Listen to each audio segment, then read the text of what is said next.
오늘 본문 말씀은 마가복음 10장 6절에서 9절 말씀입니다. 그러나 하나님께서는 창조 때부터 사람을 남자와 여자로 만드셨다. 그러므로 남자는 부모를 떠나서 자기 아내와 합하여 둘이 한 몸이 된다. 따라서 그들은 이제 둘이 아니라 한 몸이다. 그러므로 하나님이 짝지어 주신 것을 사람이 갈라놓아서는 안 된다. 오늘은 결혼은 예수 그리스도와 교회의 모형입니다. 라는 주제로 같이 말씀을 나눠보도록 하겠습니다. 이제 다음 주에는 가정의 달 마지막 행사가 있죠. 며칠이죠? 남편분들 알아야 됩니다. 기억해놔야 돼요. 며칠이죠? 5월 21일입니다. 네. 이 5월 21일은 부부의 날입니다. 이 부부의 날은 부부 관계의 소중함을 일깨우고 화목한 가정을 일궈나가는 취지로 만든 법정 기념일입니다. 여러분에게 있어 부부는 어떠한 의미로 다가옵니까? 어린아이들에게는 부부는 그냥 먼 이야기처럼 느껴질 거예요. 아직 결혼에 대한 생각도 없고 이런 것들에 대해서 전혀 알 수 없는 부분이죠. 아직 결혼하지 않은 청소년이나 청년들에게는 이제 앞으로 해나가야 될 하나의 과제처럼 느낄 수도 있습니다.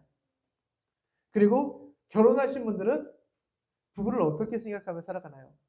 때로는 사랑하는 사람, 때로는 원수, 그 중간에서 왔다 갔다 하죠. 그러나요? 보통 그런 삶을 살아갑니다. 우리는 오늘 성경은 부부에 대해 어떻게 말하고 있는가에 대해서 함께 이야기해보면서 부부에 관해서 좀 더 함께 깊게 알아보는 시간을 갖도록 하겠습니다. 부부에 관한 것은 아직 결혼 전인 사람들에게도 매우 중요한 일입니다. 왜냐하면 결혼 후에 준비하는 것보다 결혼 전에 준비하는 것이 더 건강한 결혼 생활을 이뤄나갈 수 있기 때문입니다. 결혼이 그리스도와 교회의 모형이라는 사실을 우리는 기억해야 됩니다. 왜냐하면 이 사실을 기억하는 것 통해서 결혼은 사람이 하는 일이 아니라 주님의 은혜 안에서 일어난 일이라는 것을 우리가 믿게 되기 때문입니다. 우리는 그리스도께서 우리를 어떻게 신부 삼으셨는지 기억해야 됩니다. 그리스도께서는 오직 우리를 향한 사랑과 은혜로 신부를 삼으셨고 또 신부로 삼은 우리를 지금도 돌보시고 계십니다. 우리는 먼저 예수님의 말씀을 통해서 결혼을 만든 분이 누구인지에 대해서 이야기하고 있는데요. 그 부분에 대해서 생각해 볼 필요가 있습니다. 결혼은 하나님께서 하시는 일이다. 사람은 결혼에 대해서 자신의 결정이라고 생각합니다. 자신의 결정일까요? 태연아, 결혼은 자신의 결정이야? 왜 아니야? 그러면 너에게 정해진 짝이 한 명이 있어? 그 한 사람을 만나기 위해서 살아가는 거야? 어? 너는 그러면 하나님께서 정해주신 한 명의 사람을 만나기 위해서 살아가는 거야? 결혼은?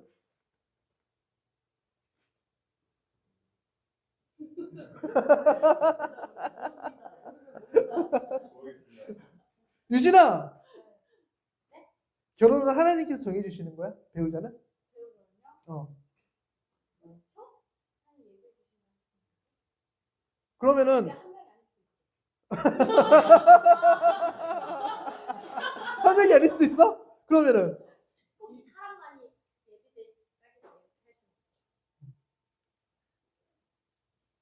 하나님께서는 배우자를 예배해 주십니다. 근데 그 배우자를 만날 상황을 만들어 주시는 것이 이 세상에 있는 딱 한 명의 배우자를 내 옆에 만들어 주시는 것은 아닙니다. 우리는 모든 상황 속에서 하나님께서 열어주시는 것들을 경험하는 것이지 무조건 단 이 사람. 만약에 그러면 내가 이 사람이다 생각하는 사람하고 결혼에 실패했어요. 그럼 그 사람은 평생 결혼할 수 없습니까?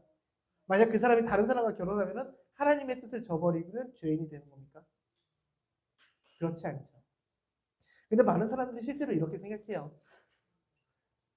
근데 그것은 아닙니다. 예수님께서 결혼은 사람이 하는 일이 아니라 하나님께서 하시는 일이라고 전달할 수 있습니다. 근데 이것도 역시 맞는 말일 수밖에 없습니다. 그럴 수밖에 없는 것이 하나님께서 세상을 만드시고 사람을 만드셨습니다. 그리고 결혼 제도 역시 하나님께서 만드셨습니다. 모든 것을 만드신 하나님께서는 지금도 성리로 우리를 사랑하게 하고 있습니다. 그렇기에 결혼은 서로 사랑하는 사람이 만나 그 사람과 평생을 함께하기로 결정하는 것이지만 사람이 그 일을 계획하고 행할지라도 그 일을 이루시는 분은 하나님이신 것입니다. 또 바울은 에베소서 5장 31절에서 32절에 이렇게 이야기하고 있습니다. 그러므로 사람이 부모를 떠나 자기 아내와 합하여 그 둘이 한 몸이 되는 것입니다.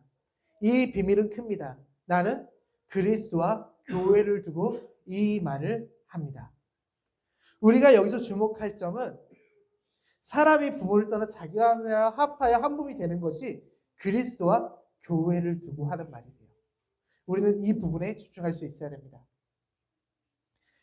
예수님과 바울이 전한 이 결혼은 하나님께서 창세기 말씀을 통해서 주신 것에서 근거하고 있습니다.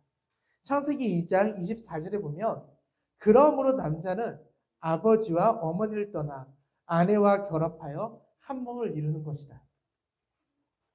예수님과 바울은 창세기의 말씀을 인용하여 우리에게 결혼에 대해서 알려주고 있습니다. 그리고 이 말씀을 연결하면 결혼에 대해서 우리는 이렇게 생각해 볼 수 있습니다.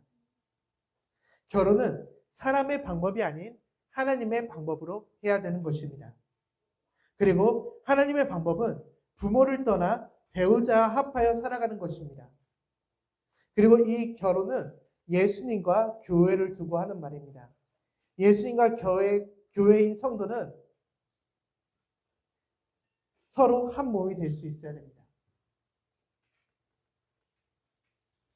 여기서 부모와 떠나 배우자와 합하여 살아간다는 의미에 대해서 우리가 좀 더 깊이 생각을 해봐야 되는데요. 이 말은 단순히 부모에게서 몸과 정서, 재산 이런 것들이 분리되어 나온다는 것 이상의 의미를 가지고 있습니다. 사람들은 이런 말을 합니다. 결혼은 두 번째 삶의 시작이다. 들어본 적 있나요? 처음 들어보나요? 그죠? 결혼은 두 번째 삶의 시작입니다. 그리고 말씀 속에서도 우리에게 두 번째 삶을 살아가라고 이야기합니다. 그것은 예수 거듭남입니다. 예수 그리스도를 내 안에 모실 때 죽었던 내 영이 살아나면서 성도는 두 번째 삶이 시작됩니다. 부모를 떠나 배우자와 합한다는 의미는 한마디로 정리하면은 우선순위를 옮겨오는 것입니다.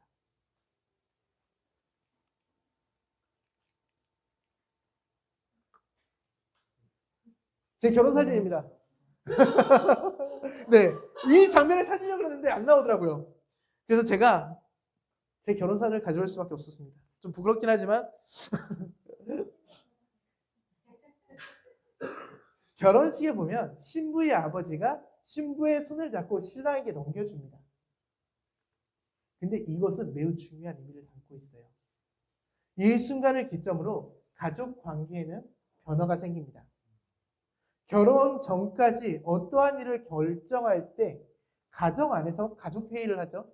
그러면은 정말 큰일을 결정할 때 가족끼리 회의할 때 자녀는 부모와 회의를 하죠. 그래서 자녀와 부모가 상의해서 그 일을 결정합니다. 근데 그랬던 자녀가 결혼을 해요. 그럼 하나의 부모가 되죠. 그러면은 결정을 누구랑 하게 돼요? 서로의 배우자와 하게 됩니다.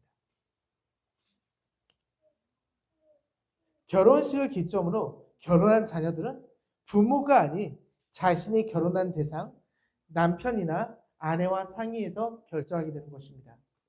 모든 결정과 책임은 부모가 아닌 부부의 몫이 된다는 것입니다. 결혼 전까지는 자녀들의 보호자를 쓸 때 누굴 써요? 부모님을 써요. 근데 결혼을 하고 나면은 보호자를 쓸 때 누굴 써요? 배우자를 써요. 우리에게는 서로가 서로를 책임질 권리가 있습니다. 책임이 있습니다. 이처럼 결혼 후에 전에는 부모가 보호자지만 결혼 후에는 부부가 서로의 보호자가 됩니다. 결혼한 자녀는 부모를 떠나 새로운 삶을 서로 책임지며 살아가게 되는 것입니다. 하지만 이 안에도 남아있는 부모와 자녀의 역할이 있습니다. 그것은 자녀는 부모를 향해서 존중을 할 수 있어야 됩니다. 이게 분리하는 것이지 존중을 하지 말라는 이야기는 아니거든요. 그리고 자녀는 부모를 존중하면서 살아갈 수 있어야 되고 부모는 자녀에게 말씀의 지혜를 가르쳐야 됩니다. 결혼을 했다고 해서 말씀의 지혜를 가르치는 것을 멈추는 것이 아니라 그들의 영적인 지혜를 끝까지 가르치는 것이 부모의 책임과 의무입니다. 이 남편과 아내가 결혼하면서 일어난 연합의 모습이 그리스도와 교회 사이에서 일어나야 합니다. 결혼은 예수님과의 연합을 보여주는 깊은 의미를 담고 있습니다. 사랑과 은혜를 통해서 신부가 된 성도는 결혼한 신부와 같이 첫 번째 우선순위가 예수님이 될 수 있어야 됩니다. 이것이 그리스도와의 연합입니다. 부부가 둘이 연합하여 한 몸이 되는 것 같이 우리는 예수 그리스도와 연합하여서 한 몸이 되어서 살아가야 되는 것입니다. 부부에게 있어 서로가 우선이 되지 않는다는 문제가 생깁니다. 예를 들어 원가족이 먼저가 된다거나 자녀가 우선이 된다거나 친구나 다른 누군가 무엇인가가 우선이 되면 그 부부 사이에는 반드시 문제가 찾아옵니다. 그리고 남편이 밖에 있는 사람들과 신부를 똑같은 기준으로 대한다면 그건 역시 불만이 생길 수밖에 없습니다. 이 안에는 우선순위가 바뀌었기 때문입니다. 마찬가지로 우리의 우선순위는 예수 그리스도가 될 수 있어야 됩니다. 우리 안에서 만약 예수님이 우선이 되지 않잖아요. 그럼 문제가 생길 수밖에 없어요.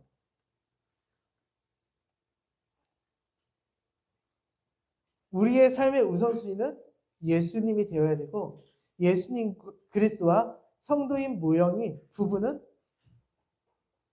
예수님과 연합돼서 살아갈 수 있는 것. 이것이 말씀에서 가르치는 부부의 모습입니다. 바울은 에베소서에서 둘이 합하여서 하나가 되게 하기 이전에 부부에 대해서 이렇게 제시하고 있습니다. 아내된 여러분, 남편에게 하기를 주께 하듯이 하십시오. 그리스도께서 교회의 머리 되신 것 같이 남편은 아내의 머리가 됩니다. 바로 그리스도께서는 몸의 구주이십니다. 교회가 그리스도께 순종하듯이 아내도 모든 일에 남편에게 순종해야 합니다. 남편된 여러분, 아내를 사랑하기를 그리스도께서 교회를 사랑하셔서 교회를 위하여 자신을 내어준 것 같이 하십시오. 바울은 여기서 제시하고 있는 것들이 있는데요. 남편이 머리된과 아내의 순종입니다. 그리고 남편에게 아내를 사랑하라 라고 이야기하고 있습니다. 이 세 가지를 통해서 우리가 얻을 수 있는 것이 있습니다. 그것은 자기 부인입니다.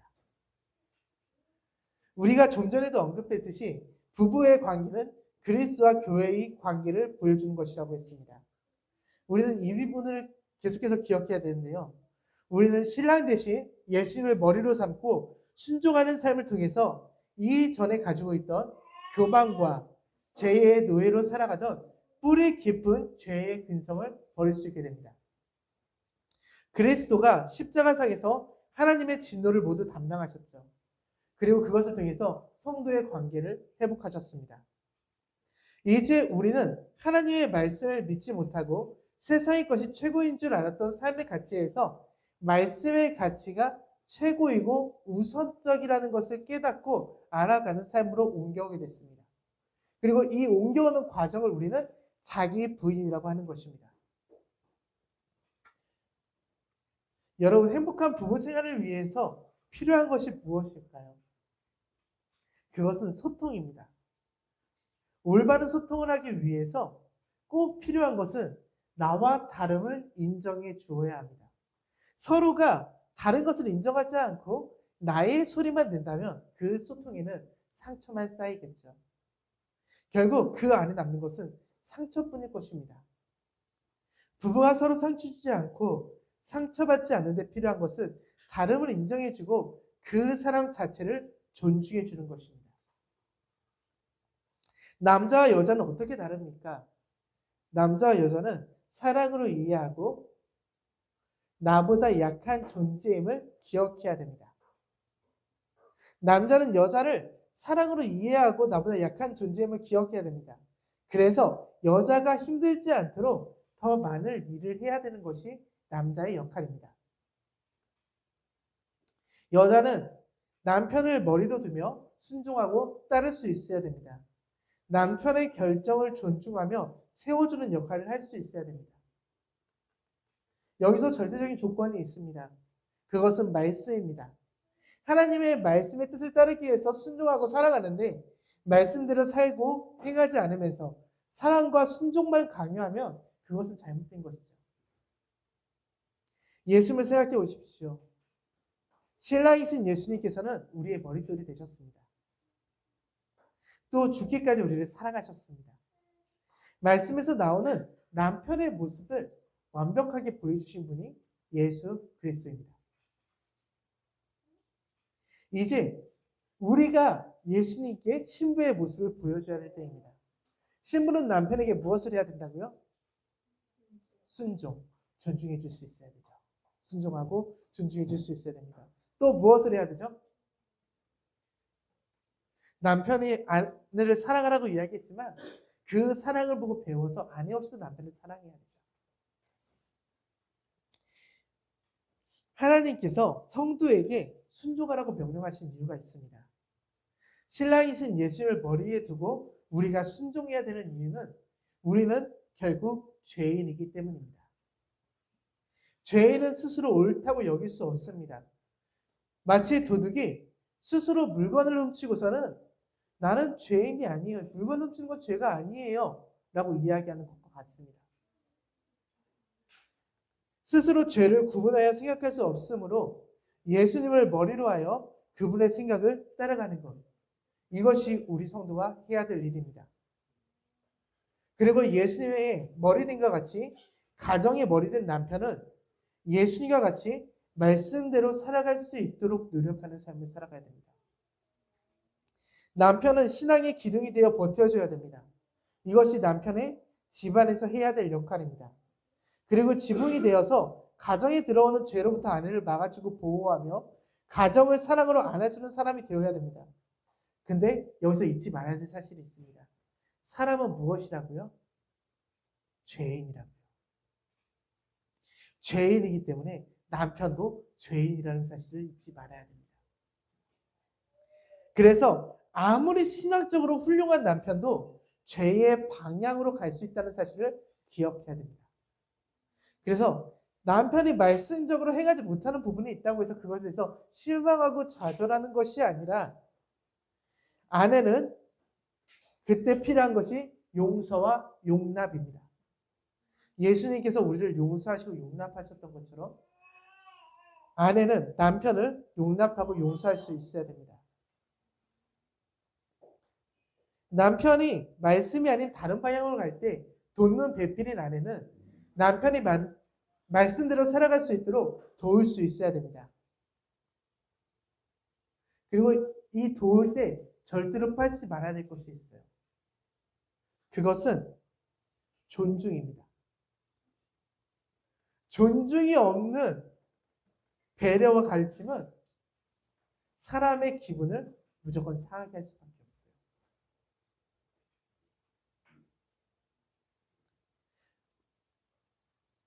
월요일 날 가정 예배를 드리기로 약속을 했어요. 근데 남편에게 인도하기로 약속을 하고 남편이 가정 예배를 드리기로 했는데 이 남편이 가정 예배를 드리지 않아. 제대로 챙기지 않아. 그럼 아내는 뭐라고 하겠어요? 화내요. 화내겠죠. 남편이 그것을 하지 않았기 때문에 그걸 화를 낼 겁니다.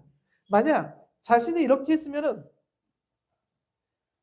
이런 부분들에 대해서 근데 아내는 사실은 화를 내는 게 아니라 그것을 할 수 있도록 지혜롭게 그 사람을 존중해주면서 이야기하는 것이 필요하겠죠.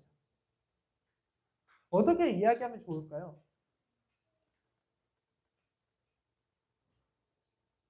실사모님 어떻게 이야기하면 좋을까요?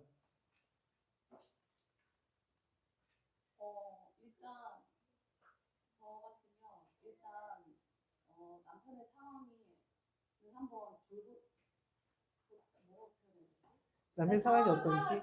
네. 뭐 월요일 날에 많이 쉬고 싶은지 아니면 뭐 월요일 날에 뭔가 마음이 분주한지 이런 거 먼저 물어보고 약속한 거에 대해서 우리가 얘기를 했는데 그거에 대해서 어떻게 생각하는지 이렇게 할 것 같아요.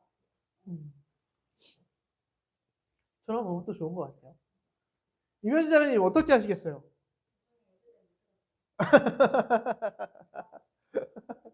괜찮습니다. 네. 만약 남편이 나랑 같이 월요일 7시에 가정예배를 드리기로 했어. 근데 남편이 가정예배를 드리지 않았어.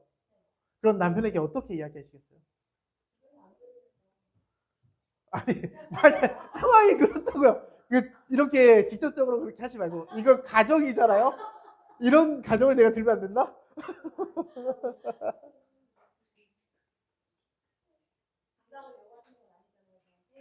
네.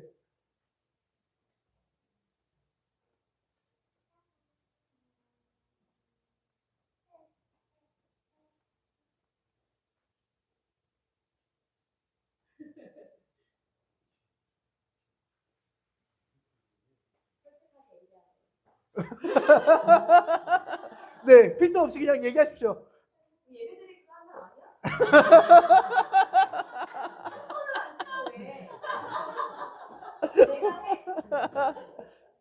아, 네, 이게 리얼 부부의 현장이죠. 부부 삶의 현장은 저렇습니다. 괜찮습니다. 저희도 그래요. 근데 이거를 완화해 가려고 많이 노력을 하는 거죠. 여기에는 사실은 남편을 향한 존중이 빠진 거죠. 남편을 세워주고 그 존중을 하기 위해서는 사실은 그렇게 이야기하면 남편은 존중받지 못했다는 생각이 들기 때문에 그 일을 더 하지 않게 된대요. 남편이 형광등 하나만 갈아줘도 그거 당연히 갈아줘야 되는 거지가 아니라 왜 그렇게 잘했어? 라고 이야기해줘야 되는 것이 남자의 심리라고 합니다.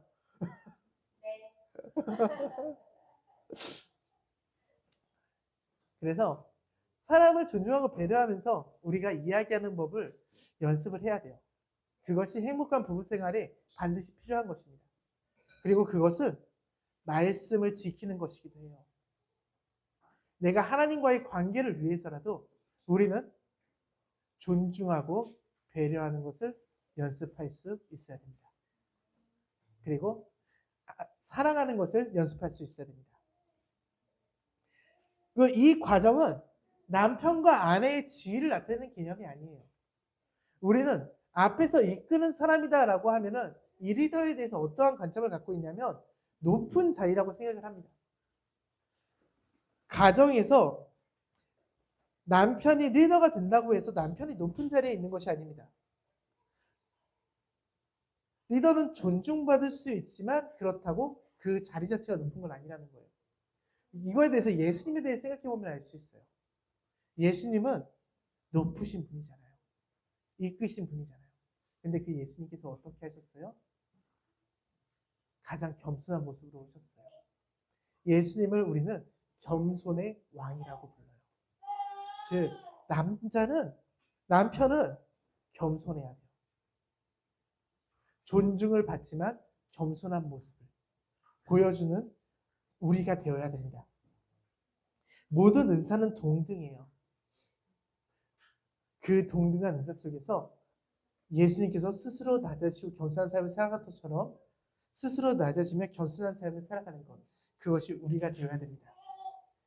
에베소서 2장 3절에서 5절에 보면 우리를 이렇게 가르치고 있습니다. 우리도 모두 전에는 그들 가운데 육신의 정욕대로 살고 육신과 마음이 원하는 대로 행했으며 나머지 사람들과 마찬가지로 날 때부터 진노의 자식이었습니다. 그러나 하나님은 자비가 넘치는 분이셔서 우리를 사랑하신 그 크신 사랑을 말미암아 범죄로 죽은 우리를 그리스도와 함께 살려주셨습니다. 여러분은 은혜로 구원을 얻었습니다.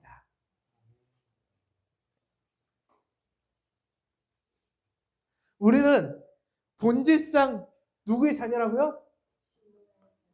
진노의 자녀다. 우리는 죄인입니다. 진노의 자녀예요.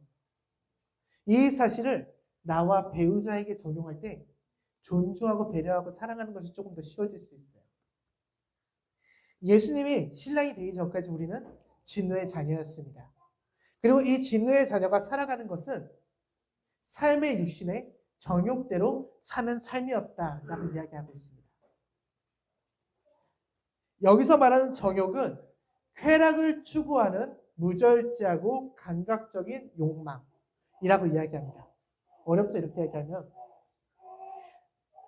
이 정욕이 따라서 살아가는 삶을 살게 되면 부부가 한 사람만 사랑해야 되는데 그렇지 못하고 다른 사람을 사랑하며 불안정한 관계 속에서 잘못된 사랑을 하면서 살아가게 되는 것입니다. 한평생 한 사람을 사랑해야 되는 부부가 다른 존재를 서로 찾습니다. 그리고 말씀대로 살아가는 것이 아니라 세상이 원하는 것, 물질, 지식, 외모, 능력과 같은 헛된 소망을 꿈꾸며 살아갑니다. 헛된 소망이 채워지지 않을 때 부부의 관계는 흔들리면서 가정의 위기가 찾아옵니다. 세상의 정욕을 따라서 살아가는 삶은 하나님과 우리의 관계를 멀어지게 했습니다. 하지만 하나님께서는 그런 우리를 포기하지 않으셨죠.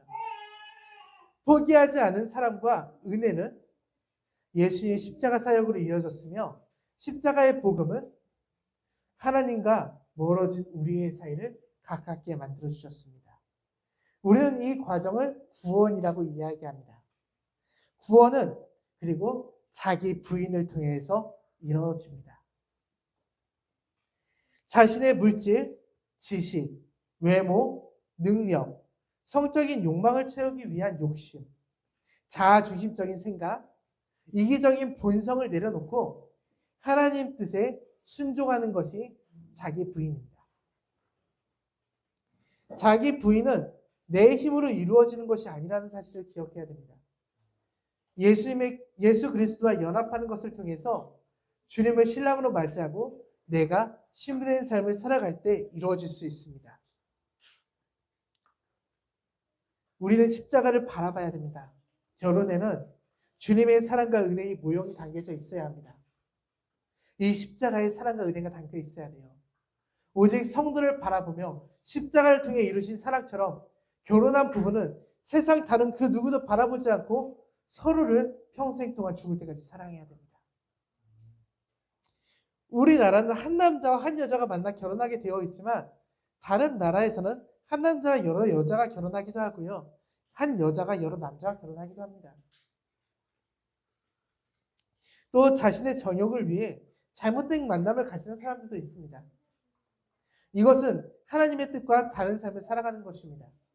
그리고 한 남자와 한 여자가 결혼해야 되는데 한 남자와 한 여자가 아닌 남자와 남자, 여자와 여자가 결혼에 대해서 이야기하는 경우도 굉장히 많습니다. 그런데 이건 역시도 하나님의 말씀의 뜻과 다른 길을 걸어가는 것입니다. 하나님의 뜻은 한 남자와 한 여자가 만나 평생을 서로 사랑하는 것이기 때문입니다. 주님께서는 우리를 향한 사랑으로서 이 은혜를 이루셨습니다. 예수님께서는 그 모습을 이미 우리에게 보여주셨어요.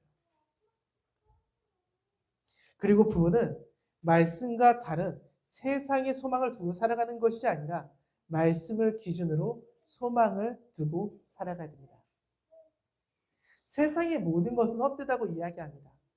근데 그 헛된 것에 기준을 두게 되면 부부 사이는 멀어질 수밖에 없어요. 왜냐하면 그 추구하는 것들이 충당되지 않는 순간부터 그 사람에게 불만이 쌓이기 때문입니다. 세상의 헛된 것에 기준을 두고 살아가는 것이 아니라 하늘의 신령한 것에 가치를 두고 살아갈 수 있어야 된다고 주님께서 우리에게 가르치고 있습니다. 부부가 서로에 대해 가치를 정하고 소망을 정하고 나아가야 될 길을 정할 때 그것이 세상적 가치로 비롯해서 시작되는 것을 정하는 것이 아니라 말씀적 가치로 그것을 정할 수 있어야 된다는 것입니다.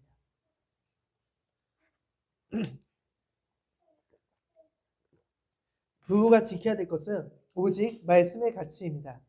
그것만이 유일하게 변하지 않는 진리이기 때문입니다. 예수님의 십자가 사랑은 태초부터 지금까지 변하지 않았습니다. 십자가 사랑이 그 순간 이루어졌다고 해도 이 십자가 사랑은 태초부터 십자가의 시대까지 연결되어서 십자가 사랑으로 완성되었던 것입니다. 그 변하지 않는 사랑은 주님께서 말씀을 우리에게 약속하셨습니다. 그 말씀의 약속을 주님께서 이루셨죠. 성경 안에서 말씀의 약속을 뭐라고 표현을 하냐면 언약이라고 표현을 합니다. 이 언약은 두 종류로 나뉘는데요. 구약시대의 언약은 이 첫 번째 언약은 구약시대의 언약으로 모세의 율법입니다.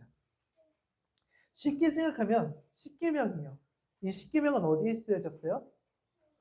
돌판에 씌어졌어요. 구약의 언약은 돌판에 새겨진 언약으로 죄를 깨닫게 하는 데 목적이 있습니다. 두 번째 언약은 신약의 언약으로 예수 그리스도의 십자가의 복음입니다. 쉽게 생각하면 예수 그리스도를 통해서 우리가 구원을 얻는다는 것입니다. 구약의 언약은 돌판에 새겨져 있지만 새 언약은 어디에 새기라고 이야기하나요? 마음판에 새기라고 이야기합니다. 우리는 새 언약의 시대에 살아가는 사람들입니다. 우리가 해야 할 일은 예수 그리스도의 십자가의 사랑과 은혜를 마음에 새기고 살아가는 것입니다. 그리고 그 마음에 새긴 것을 나와 가장 가까운 사람, 남편과 아내는 촌수를 몇 촌이에요? 9촌, 0촌이에요. 제일 가까워요. 이 관계는 제일 가까운 사이라는 거예요. 그렇듯이 우리는 마음에 새기고 제일 가까운 사람에게 그걸 보여줄 수 있어야 돼요. 하나님께서 우리에게 어떻게 말씀하시냐면 사람에게도 너희가 못하는데 보이지 않는 나한테 그것을 할 수 있겠느냐. 그리고 제일 가까운 사람에게 그것을 못하는데 다른 사람에게 그럼 그것을 할 수 있겠습니까? 똑같이 못하게 되는 거죠. 우리는 그 사실을 기억하면서 우리에게 마음에 새기고 가장 가까운 사람한테 사랑과 은혜를 행하며 그 삶을 연습할 수 있어야 됩니다. 그리고 그것을 이웃에게 하나님에게 점점 늘려가는 것입니다. 결혼은 새 언약의 사랑과 은혜를 세상에 보여주는 관계입니다. 우리 역시 남편과 아내가 서로 사랑하는 것을 마음에 새겨야 됩니다. 그래서 이 둘이 서로 사랑함으로 세상이 보기에 빛과 소금이 되는 것. 다른 사람들이 교회에 다니는 우리들의 모습을 보면서 너무 아름답고 보기 좋아서 사도행전에서 교회의 모습을 보고 보기 좋아서 모였던 것처럼 우리는 교회에 사람들이 그렇게 모이는 부부의 모습을 형성할 수 있어야 됩니다.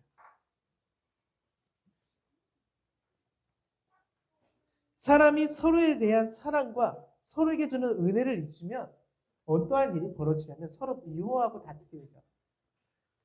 근데 이혼하게 되는 부부들도 많습니다. 사람들은 왜 이혼하게 될까요? 그래서 이걸 조사한 것들을 한번 살펴봤어요. 그리고 이 조사한 것들을 살펴보고 같이 우리가 이야기해 볼 때 이전에 우리가 말씀의 가치에서 나눴던 것에 대해서 한번 적용을 해봤으면 좋겠습니다.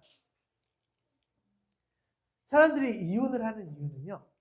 첫 번째로 성격 차이라고 합니다. 성격 차이가 40에서 45%라고 해요. 거의 절반 정도일 수 있죠. 엄청나게 커요. 그리고 두 번째 문제는 경제적인 문제입니다. 경제적인 문제가 20에서 25% 정도를 차지한다고 합니다. 이 경제적인 스트레스를 못 이기고 결국에는 이혼한다고 합니다. 그리고 세 번째는 배우자의 외도입니다. 15에서 25%를 차지한다고 합니다. 한 사람만 사랑해야 되는데 그렇지 못하니까 외도하게 되고 결국에는 잘못된 결과를 낳는 거죠. 그리고 네 번째가 있어요. 네 번째는 뭘까요? 하나가 더 있는데 뭘 것 같아요? 어머니 뭘 것 같아요? 자녀에 대한 문제 아닙니다. 네. 부부관계 무슨 부부관계? 네? 아, 성에 관한 거요? 그거 외도에 포함되는 거죠. 네. 정치성이야. 매우 많이 싸우는 부부들도 봤습니다. 하지만 아닙니다. 종교 아닙니다. 소통 아닙니다. 시댁 처가의 문제? 맞았습니다. 네 번째가 아니라 다섯 번째입니다. 가정폭력과 학대가 10에서 15%고요. 다섯 가지 있는데 제가 4가지만 있네요. 마지막 문제가 시작 처가 문제입니다. 생각보다 되게 크죠. 미안해. 목사님이 소리 질러서 깜짝 놀랐지? 작게 얘기할게. 미안해. 소리 안 칠게. 생각보다 이혼의 많은 부분을 차지하죠. 시댁 처가 문제가 5에서 10%를 차지하고 있다고 합니다. 그런데 이 문제들을 보면서 저 혼자 생각을 해봤어요. 앞에 이야기했던 것들, 말씀을 준비하고 나서 이걸 나중에 찾아봤거든요, 제가. 근데 이것들을 찾아보고 나서 이걸 하나씩 대입을 해왔어요. 성격 차이. 서로 맞춰가면서 서로 사랑하면서 이해하면서 살아가면 이 성격 차이가 문제가 될 수 있을까? 경제적인 문제. 세상의 것을 소망에 두지 않고 하나님의 소망을 두고 살아가면 이 경제적인 문제가 될 수 있을까? 배우자의 외도, 성의 문제, 이 성적인 배우자와의 성적인 문제가 안 맞아서 결국에는 외도로 이어지는 거잖아요. 부부관계가 잘 안 되니까 성적으로 그런 게 외도로 이어지는데 이것은 한 사람만 사랑하고 안아주고 서로 소통하면 이것이 이루어질 수 있을까? 가정폭력 및 학대. 내가 정말 그 사람을 사랑하고 올바른 방향으로 하는데 그 사람의 약한 존재라는 것을 인정하는데 이게 가정폭력으로 이어질 수 있을까? 시댁 처가 문제. 우리가 부모를 떠나서 살아가는데 이제 우선순위가 옮겨왔는데 이 시댁 처가 문제가 발생할 수 있을까? 모든 걸 생각해 봤을 때 이혼을 할 이유가 애시당초에 존재하지 않을 수 있겠구나 라고 생각이 들었습니다.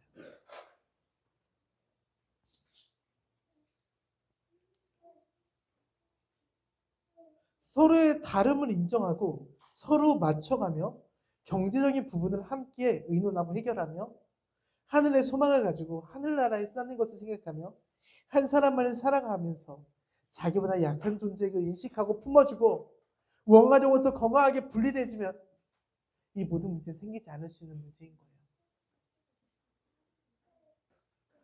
그래서 말씀대로 살아가는 가정은 건강할 수밖에 없겠다. 말씀대로 따라서 살아가는 그 가정 안에는 행복이 존재할 수밖에 없겠다라는 생각으로 이어지게 되었습니다. 우리가 이혼에 이르지 않고 건강한 가정에 이루기 위해서 이혼에 대한 전혀 생각이 들지 않을 수 있는 가정은 하나님 안에서 살아가는 가정이죠. 그러기 위해서 우리는 예수님과의 연합함을 이루고 부부간의 연합을 이룰 수 있어야 됩니다. 예수님과의 연합을 부부의 관계를 이루기 전에 청년이나 청소년 이때에 이루면 훨씬 더 좋겠죠. 내가 연습을 하고서는 연합을 하는 것에 대해서 이해를 하고서는 내 아내나 남편에게 실천해 주는 것이니까요. 그래서 결혼하지 않은 결혼하지 않은 청년들은 이 부분에 대해서 많은 생각을 좀 더 해봤으면 좋겠어요. 우리가 이혼에 이르지 않고 건강한 가정을 위해서는 먼저 예수님과 연합을 이루고 부부의 연합을 이룰 수 있어야 되는데 이 기본적인 원리는 수직적으로 내가 받은 은혜를 수평적으로 흘려주는 것입니다. 결혼이라는 것은 하늘로부터 얻은 수직적 은혜, 하나님의 사랑과 은혜를 평생을 함께 살아갈 부부에게 수평적으로 흘려주는 것이라는 겁니다. 그럼 우리가 예수 그리스도께 받은 사랑과 은혜는 무엇입니까? 십자가를 통해서 우리가 가장 큰 은혜를 받은 건 뭐예요? 우리가 본질상 진노의 자녀였는데 하나님의 진노를 예수님께서 대신 감당해 주신 거예요. 그래서 그걸 대신 감당해 주시고 참으셔서 용서해 주셔서 주님 앞에 용납받은 거예요. 우리가 수직적으로 받은 은혜를 흘려주기 위해서는 배우자를 사랑하고 용서할 수 있어야 됩니다. 배우자를 사랑하고 용서하며 영원히 함께 살아가는 것이 결혼 생활인 것입니다. 결혼하신 분들은 배우자를 사랑하며 존중하십니까? 그가 이전에 했던 일들에 대해 하나님께서 우리의 죄를 묻지 않는 것과 같이 그들의 죄를 묻지 않고 용서할 준비가 되어 있습니까? 가끔 부부싸움을 하면 10년 전까지 꺼내는 사람들이 있습니다. 그렇게 하지 말고 이전에 있던 일들에 대해서 잊고 용서하고 용납할 수 있어야 됩니다. 그렇다고 해서 이 말이 내가 변하지 않고 똑같은 죄를 계속해서 저질러도 된다는 의미는 아닙니다. 변하지 않는다는 것은 죄 가운데서 계속 살아가도 된다는 말이 아니라는 것을 우리는 기억해야 됩니다. 말씀 한 장이 지어졌는데 로마서 6장에 보면은 이렇게 이야기합니다. 그러므로 우리가 무엇이라고 말해야겠습니까? 은혜를 더하게 하려고 여전히 죄 가운데 머물러야 하겠습니까? 그럴 수 없습니다. 우리는 죄에서 죽은 사람인데 어떻게 죄 가운데서 살 수 있겠습니까? 세례를 받아 그리스도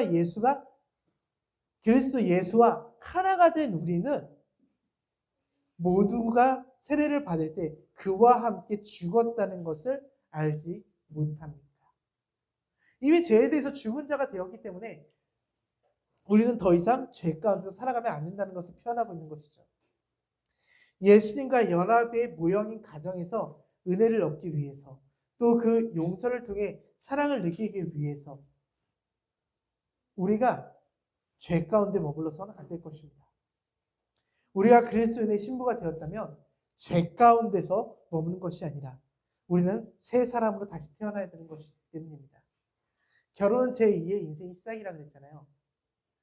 이 결혼이라는 것은 상당히 특이해요.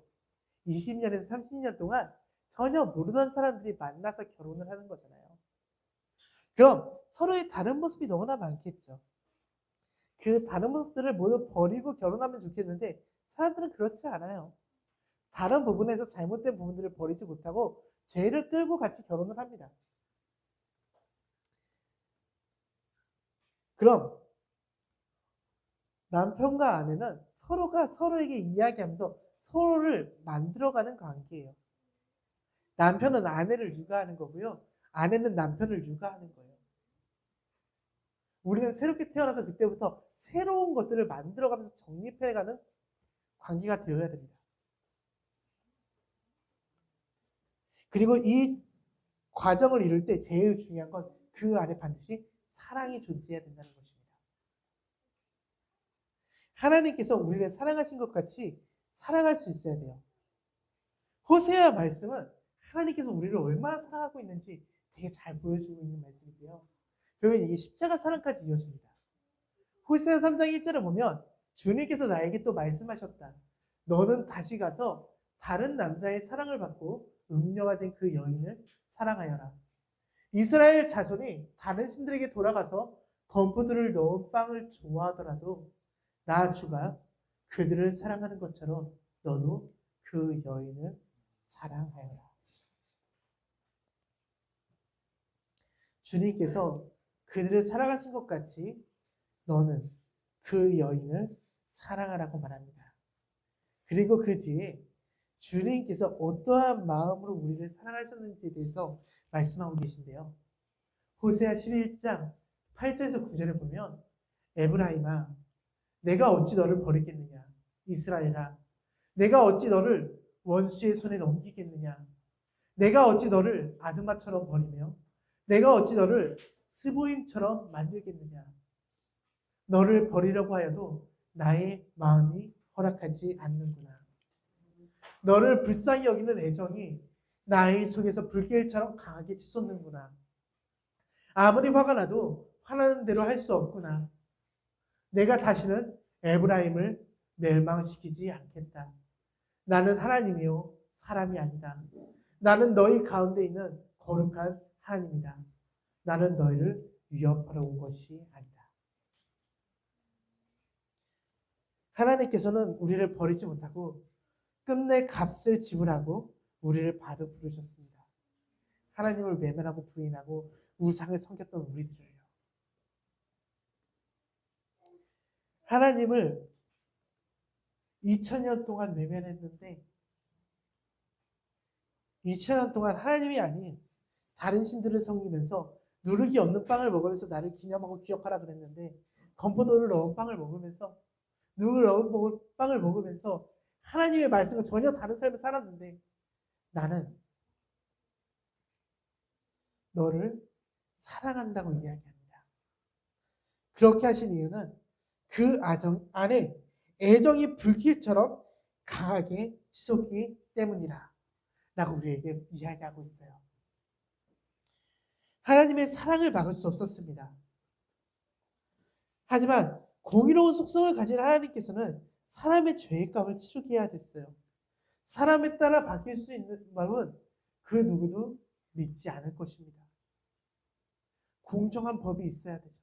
기준이 있어야 돼요. 그래야 믿을 수 있죠. 하지만 공정한 법을 지킨다고 해서 사랑하지 않는다는 것은 아닙니다. 마치 부모가 자신만의 가치를 정해놓고 아이들을 훈육하는 것처럼요. 아이들을 사랑하지 않아서 그들을 훈육하는 것이 아니잖아요.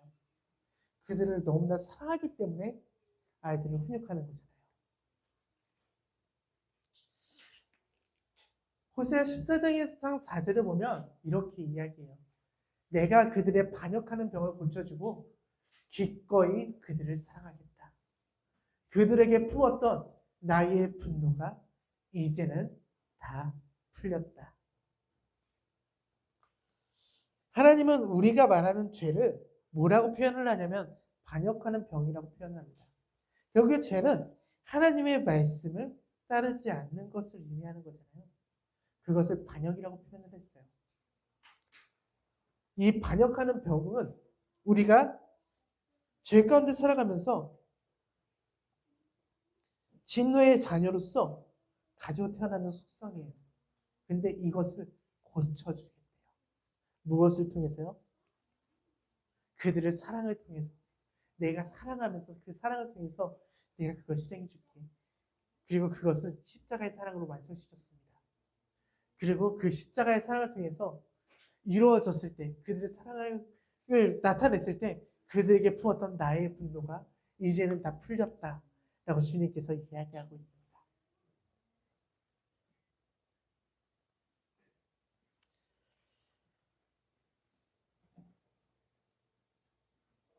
죄에 대해 반역하는 병을 주님께서 고쳐주셨고요. 이 약속을 예수님을 통해서 이루셨습니다. 죄인 우리를 사랑하시고 예수님을 통해서 모든 분노를 풀어주셨습니다. 그리고 이 부분을 잊지 않게 하려고 이 땅에 부부라는 모형을 심어주셨습니다. 사람은 눈에 보이지 않고 행동하지 않고 체감하지 않으면요 잘 느끼지 못한대요. 이 부부라는 존재가 얼마나 감사한 일인지 몰라요. 직접적으로 우리가 경험하면서 그걸 깨달을 수 있는 가장 큰 은혜의 자리가 바로 부부입니다. 부부는 서로에게 은혜의 자리가 된다는 것을 기억할 수 있어야 돼요. 그래서 부부는 용서하고 용납하며 서로를 사랑하는 존재들입니다. 남편은 아내에게 먼저 사랑하는 모습을 보여줄 수 있어야 됩니다. 그리고 그 사랑을 받은 아내는요, 그 사랑이 고마워서 남편에게 똑같이 사랑을 표현할 수 있어야 됩니다. 그 사랑을 기쁜 마음으로 표현할 수 있어야 돼요. 이 자리에 보면 결혼하신 분들도 있고 그렇지 않은 분들이 있습니다. 아이를 키워본 사람도 있고 그렇지 않은 사람들도 있는데요. 아이들에게 손잡고 화해해라고 이야기하면 어때요? 아이들은 손잡고 화해해요. 근데 그들의 마음속을 보잖아요. 정말로 화해할까요? 네. 마음속에 언어가 흘러나왔습니다 방금. 아니요. 그들의 마음속에서는 정말 그렇지 않는데 마지못해 이야기해요. 왜 그래요? 그래야 끝나니까. 부모님들은 손잡고 화해하지 않으면 계속해서 그걸 이야기하니까, 손잡고 화해할 때까지 그것이 끝나지 않으니까 결국에는 미안해 라는 말이 마지못해서 나오는 거예요. 결혼하지 않은 청소년기 청년분들이 학교나 직장, 결혼하신 분들도 이제 학교나 직장 뭐 이런 데서 보면은 어때요? 강제로 다른 사람하고 이해하고 용서하는 순간이 찾아올 때가 있잖아요. 내 마음은 허락되지 않는데 내가 용서하고 이해하고 사랑해야 될 때 어떠한 마음이 들어요? 대부분은 짜증이나 분노 같은 감정이 올라올 것입니다. 내가 왜 이래야 되지? 이렇게 이야기할 거예요. 그런데도 그들이 참고 사과하는 이유는 갈등을 만들고 싶지 않기 때문입니다. 그걸 통해 갈등을 만들고 오래 끌고 싶지 않으니까, 불편한 관계를 만들고 싶지 않아서 결국에는 사과하고 화해하고 끝내요. 부부 관계에서도 마찬가지입니다. 부부 간에서도 갈등이 생길 때가 있어요. 그리고 이 갈등은 내가 이해해야 되지 않는 행동을 상대방이 할 때 일어나는 경우가 굉장히 많습니다. 다름을 인정해주지 않으니까 내가 그 사람을 이해할 수가 없는 거예요. 그럴 때 마음속으로 이런 생각을 하게 되죠. 아, 저 사람 또 저러네. 왜 저러지 대체? 왜 저렇게 행동하는 거지? 이렇게 생각이 들기 시작하면 그때부터 말을 섞기 싫어져요. 갈등을 해결할 수 없게 되죠. 그때 그들의 마음속은 웃고 있어도 마음 표정은 다 이런 표정을 짓고 있을 것입니다. 마음속에서 말은 괜찮아 라고 하고 있지만 마음속에서는 이런 분노를 품고 있겠죠. 그리고 언젠가 그 안에 있는 분노가 폭발합니다.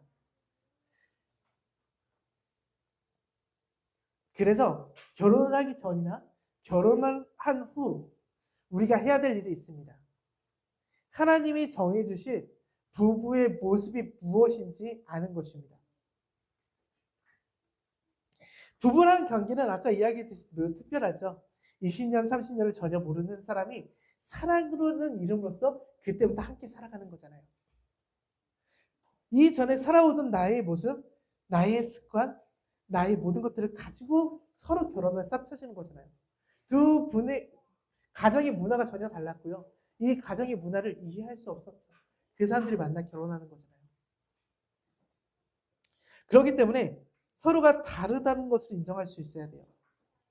부부에게 있어서 이 말씀은 굉장히 중요한 것 같습니다. 에베소서 4장 22절에서 24절에 보면, 여러분은 지난날의 생활 방식대로 엉망한 욕정을 따라 살다가 썩어 없어질 그 옛사람을 벗어버리고 마음의 영을 새롭게 하여 하나님의 형상을 따라 참 의로움과 참 거룩함으로 지으심을 받은 새 사람을 입으십시오. 부부는 그리스도와 사람의 모형이라고 했잖아요. 우리가 예수 그리스도를 만나 새로운 삶을 사람으로서 살아가야 되듯이 부부는 서로 만나 결혼하면서 새 사람으로 살아가야 되는 것입니다. 부부는 결혼하는 순간부터 아까 전에 서로가 서로를 양육하는 관계라고 했잖아요. 서로가 서로 다시 거듭나서 태어났다고 생각을 해야 돼요. 우리. 그렇게 새롭게 시작을 해야 됩니다. 리셋이라고 새롭게 시작을 해야 돼요. 새로운 가치로 서로 간에 맞춰가면서 다시 그것들을 쌓아나갈 수 있어야 됩니다. 이 전에 있던 것들을 근데 계속해서 내가 가지고 그것만 주장한다면 그 옛사람의 모습 때문에 여기 그 안에 분란과 시기와 질투와 다른 나쁜 감정이 올라올 수밖에 없어요. 새 사람을 입는 일은 예수 그리스도와의 연합으로 연결됩니다. 그리고 이 연결되는 것은 우리가 부부간에서 훈련을 받으면서 서로 연결되는 것을 느낄 때 예수 그리스도의 연합이 무슨 의미인지 우리가 진정으로 더 깊게 깨닫게 될 것입니다. 물론 이 과정은 한 번에 이루어지지 않습니다. 이루어지지 않았다고 실망하지 않고 우리가 계속해서 시간을 갖고 이루어 나갈 수 있기를 바랍니다. 우리가 새 사람으로 살아가는 것은 나의 힘으로 되는 것이 아니라 주님의 은혜를 느낄 때 가능해집니다. 내가 수직적 은혜를 먼저 받으십시오. 그리고 그 수직적 은혜를 받고 그 수평적 은혜를 배우자에게 흘려보내십시오. 우리가 주님과 받은 사랑과 은혜를 누리고 나눌 수 있을 때 우리는 행복한 가정생활을 이룰 수 있습니다. 그래서 지금 당장 내가 무엇을 해야 될지 모르겠고 사랑과 은혜를 누리는 방법을 모르겠다면 받기 위해서 노력해 보세요. 어떠한 노력을 해야 되냐면 책을 읽기도 하고요. 내가 하던 일들 다 멈추고 주님을 바라보기도 하고요. 주님께서 나에게 무슨 말을 하시는지, 주님께서 어떠한 의미로 이러한 사랑을 주셨는지에 대해서 생각해 보세요. 말씀을 사랑의 관점으로 읽어보세요. 아까 전에 호세아서에 나왔던 말씀을 우리가 그렇게 읽어봤어도 이렇게 구구절절하게 사랑이 다가오지 않았을 수 있어요. 근데 이것을 계속해서 묵상하다 보면 어느 순간 찾아오는 사랑이 있어요. 그것을 깨닫기 위해서 우리는 끊임없이 노력해야 돼요. 창세기 2장 25절에 보면 남자와 그 아내가 둘 다 벌거벗고 있었으나 부끄러워하지 않았다라고 이야기합니다. 우리는 내 모든 것을 다 까발렸을 때 벌거벗겨진 기분이다라고 이야기하잖아요.